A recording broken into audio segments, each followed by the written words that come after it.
Shadow Coast here, and welcome to Crusader Kings 3. This is a very difficult game to pick up, and I have been playing the Crusader Kings franchise since the beginning, and yet I am still by no means an expert. I have probably sunk in about 20 to 30 hours in Crusader Kings 3, and I am still learning. What I thought I would do in this short video series is hopefully provide you some context on how to play this game so you can enjoy it, because this game is extremely fun once you figure out at least some of the core mechanics. If you can't figure out those mechanics, I can't imagine that it would be that enjoyable. So what we're going to do is we're actually going to play the tutorial campaign, and the reason we're picking the tutorial is the tutorial will remind me to talk about specific things I might kind of forget about because I take for granted just because I've been doing it in the Crusader Kings franchise. Crusader Kings 3 is a deep strategy game of dynasties and intrigue. If you are new to the world of Crusader Kings, we strongly recommend you play the tutorial. The reason I'm posting the video for the tutorial is that you can play your own tutorial and follow along. So basically the things we'll be doing will be in a uniform fashion that you can mimic or replicate. In the tutorial, you will play as Petty King Murkad, a ruler in Ireland. Lead your family and dynasty to defeat your enemies and become King of Ireland. So we are going to take on the tutorial. We're going to skip a lot of the pieces, but they'll be there to remind us to talk about them. And this is effectively the Duke of Munster, Petty King Murkad. I'm probably butchering his name. So let's jump in. Please post comments and call out things that I might be missing because, like I said, while I've played this game a lot, I am still by no means an expert. And I am creating this video to hopefully bring others into this awesome game. Welcome to Crusader Kings. You are a medieval ruler. Land is yours for the taking through clever marriages and diplomacy or by way of the sword. There is no one way to win in Crusader Kings, only different ways to enjoy the story that unfolds. And that is the first thing that you should know about Crusader Kings. That this game isn't so much about winning or becoming the final emperor, but it's really about the journey and enjoying your playthroughs. So we will continue on our way. So there are basic camera angles and like things that you're going to want to learn. So if you use WASD, we can move around. I'm just going in a slow circle. So D takes us left, S right, A down, W up to move around. If we press the home key, we'll head back and center on our realm capital. To zoom in and out, we'll use the scroll wheel, and we can gain different information by clicking through this. So I'm not going to read through all of this. We're going to skip. That's one thing I didn't think about in the tutorial. It's going to force us to do things. So highlighted text, if you hold it. Now, one thing that I actually recommend that you do, and I think we can do here, is if you go to settings, you go to game, and you go to Tooltip Mode, I actually recommend clicking Action Lock, because if you're new to this game, you're going to want to read a lot of the tooltips. And basically what this does is by Action Lock, when we highlight this, if we right click, or excuse me, middle click, it will lock itself, so it stays there. So we middle click, so I'm going to click the middle mouse button, it basically stays there, and then I can go within it to then click again to see what it's doing. Now, if you in your settings have a timer lock, set your delay to low. So the timer lock basically means I have to wait. Do you see how the screen kind of fills up quickly before we can move up? So if you like that one, you can go that way. It just takes more time. I'm going to leave it that way just because I'm used to it. So rulers and land, which are very important. So we get to the screen by clicking on our character in the bottom left at any given time. And this is basically a really important panel because it's going to disclose a lot of information. So up here at the top, this is our title, and it kind of gives us some information. Now if we click on the shield, and our emblem, we'll learn a lot more about de jures, different things in our realm, different titles we can create and have, but we're going to worry about that later. For now, this panel is going to disclose three key pieces of information. So piece one is this top bar. In this top bar, it gives us our title, it tells us our amount of dread, it tells us how much gold we have to spend as the head of our kingdom. It'll tell us how much prestige we have, so it's going to basically replicate the bar up here in the top right. 2, it's going to outline titles and claims that we can press and gain. And we'll talk about those later on, as well as our domains and holding. So this information, domains and holding, is also in the top right. And you can see we have Duke, Bailiff, Ledger, Steward.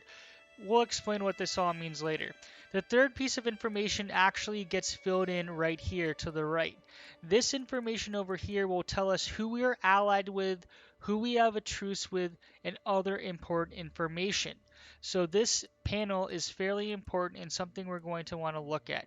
Now, what's interesting is in borders, you can see here when we zoom out, we are Munster of Munster. So you can see that we control all of Munster, which is great.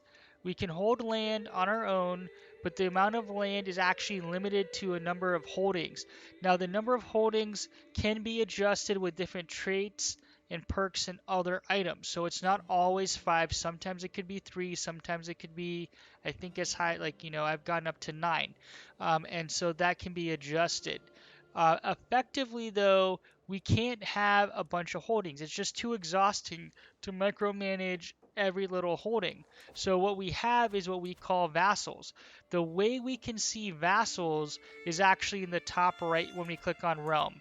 And that our default tooltip here will bring up our vassals. So right now we have 2 vassals. We have Earl of Stegenson and Earl of Stegenson. So we'll get to some of the stuff in a minute. Well, it wants me to talk about characters, but I'm going to finish off on vassals. So vassals, when we click on him, if we physically click on him, it's going to zoom us to his area, which is right there, and it's going to open up the tooltip where we can see his title, we can see all the amount of money and gold he has, their military strength and stuff. We'll see who he's allied to or not allied to, his title and unpressed claims if this character has any. So that's the vassal. Effectively, vassals are under us. We want to keep them happy because if we don't, they can rebel against us. And we'll talk about a little later. We'll talk about that a little later. So let's go over to our character and talk about skills now. Characters have skills indicating their proficiency within a certain field. There are 5 core fields, and 4 of them we're going to actively select from, which will, well, actually, there are 5 that we can select from. Excuse me. We can select all 5. I don't know what I'm talking about. That's what I meant. So the 4 skills are diplomacy, martial, stewardship, intrigue, and learning. Each one allows us to do different things and makes us more proficient in different areas. Diplomacy represents our ability to charm, negotiate, and persuade others to do our bidding. Martial is all about wars and leading armies in battle. Stewardship is about realm management and will impact our ability and amount of tax, so that's how much gold we can generate. Intrigue is probably the most interesting skill, but it allows us to do and be more proficient at scheming, which we'll get into in a little bit. And then we have learning, which is a skill that measures this character's literacy and wisdom. The learning skill of a ruler affects the cost of increasing crown authority and also yields an amount of monthly piety. So basically it impacts religion and how much you gain. Now, at the end of the day, we want to be proficient to a certain degree in every area, but we can only pick one or two to go really deep in. We also have character traits. So this is above this panel we talked about up here. These traits are modifiers that give us bonuses or debuffs to the different skills, as well as other abilities or traits that we're going to want to manage. So for example, here we're temperate, which increases our stewardship ability. It gives us a small health boost.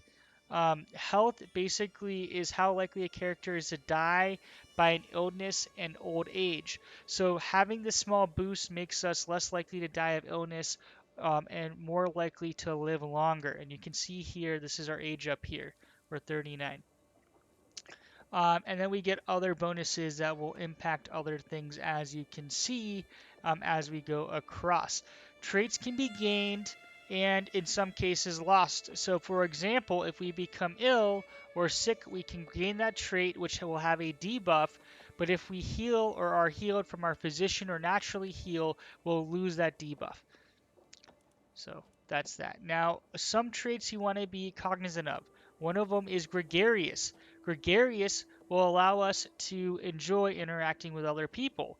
If we have the trait shy, we don't like to interact with other people. And that can impact how we interact with other characters in the game, which is pretty cool. Traits can also impact how other characters react to you, right? So a brave trait and lustful traits will differ depending on the traits of other characters. All characters have opinions of one another, and that's what you see right here, this in the bottom right. So all over you see these little traits here. So Earl Ragnvald has -9, and if we hover over it, it tells us why. He's impatient, arrogant, which does not jive with how we're wired. He's on our council, so he actually gains both, but he has a short reign, so he has -13, right? And so these things will have different times to it and abilities. So, for example, subjects get an increasing long reign opinion bonus. So, the longer that we are in power and he's our vassal, the more probable that will turn from a negative to a positive. So those are opinions, and that's always important. Um, Gold is also important. Gold up here, we very rarely have this much gold, but because we are playing the tutorial, we're starting out with a ton of gold to help us out. But gold is used to do a couple of things, and it says it here, buildings. So we spend gold to build stuff, and if you click on a holding, we can build stuff, which we can look at in a little bit. So we can upgrade buildings, and the more buildings we build, they have different traits, which we'll get into. It also allows us to recruit armies. On the right, if we go to the military tab, this is our army management. We could get holy orders and crusades, which we don't have any now. This is our army. Right now we have 6 out of 10 knights and 697 levies. Levies are basically local populace with pitchforks. They suck. So we can recruit men at arms, create a men at arms regiment. And to do this, we spend gold. Oh, I forgot I can move every panel, which is pretty, well, almost every panel you can move. Men at arms are awesome because they are actually built to fight. So you're going to want to build men at arms, but you can only have so many men at arm regiments at a time. So clicking on them, make sure you select intelligently because it's basically like an advanced game of rock, paper, scissors. Light footmen, they're skirmishers, and they counter heavy infantry. Where armored footmen, they're heavy infantry, but they counter spearmen, which are pikemen who counter like cavalry.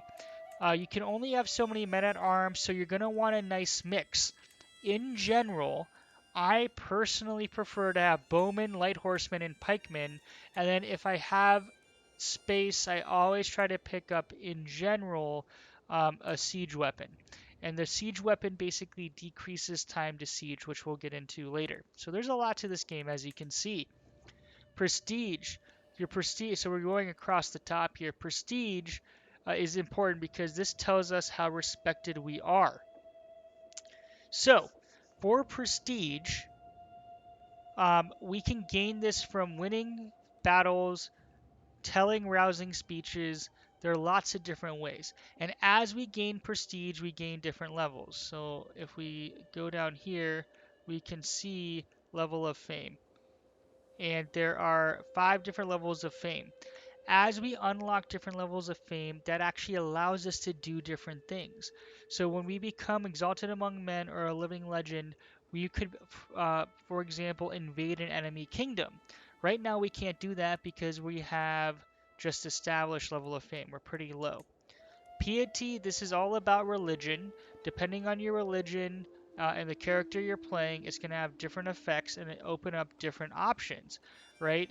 Piety can be gained from your learning skill, like we talked about, from virtuous traits or actions, or we could go on a pilgrimage, similar to um, the fame, Level of Devotion also has 5 levels. And again, as you level up, it allows you to do more things. So if we have a holy war, we could declare a holy war on a kingdom and invade a kingdom once we get to a certain level. I think it's Paragon or Virtue, if I'm not mistaken.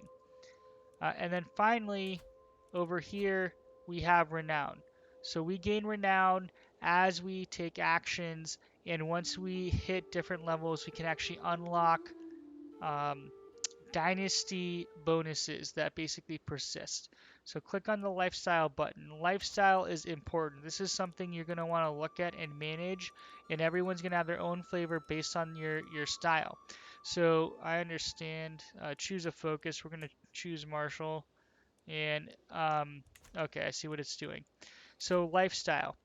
Uh, Lifestyles basically are areas we're going to level up. So in this case, we're going to pick martial. Now within each lifestyle, you have a focus, and the focus gives us some traits. So strategy focus increases our martial skill, which makes us better in battles, where the authority focus will increase our dread gain and control over regions per month. So you're going to want to swap between these, but you don't. Well, you want to be careful and selective when you swap, because as time passes, you gain experience and then you gain perk points. Once you get a perk point, you can put them into these different trees within each area. One thing that I was confused about, and just so you know, which is important, is when you get a perk point, you can put it in any of the 3 trees within it. So the perk point is a martial perk point. So even if I choose Chivalry Focus, once I get a perk point, I can put that perk point in Strategist. So that's important to note. So I'm kind of regretting picking the tutorial, because this thing I could skip, but then, kind of want to focus on it. Other characters. So when we click on other characters, we're going to learn all about them from the screen. We're going to learn about their traits, so we're going to want to check that out to make sure that when we're interacting with them, we're making and picking the right choice. So we're going to right-click on our heir. By right-clicking, it opens up options and actions we can take to interact with the character. Right? So even if we click on them, anytime we right-click on that character, it's going to tell us things we can do. So we're going to send him a gift to make him happier with us. And we sent him a gift, and in a second, you're going to see that he's going to like us better once he receives the gift. Receive gift plus 10, but that's diminishing returns, 1.2 per year. So about our dynasty. The dynasty is basically, as long as we have an heir to inherit or play as, we will continue the game. So the dynasty aspect becomes really important, because when our starting character dies, the game goes on assuming we have someone to continue to play as. So this is super important. If you click on our house shield, House of Brian, we can open the dynasty tree. And the dynasty tree, we're going to zoom out here, kind of tells us lines of inheritance and who we can play as. So as long as we keep this tree going, we will keep playing regardless of what happens. Now there's secession laws, which impact how much of the dynasty, or excuse me, the regions and area that we own in our realm will be impacted. So we can open the realm view. I talked a little bit about this. Inspect the secession tab. The secession tab tells us our designated heir. We can actually change it once we get to absolute crown authority.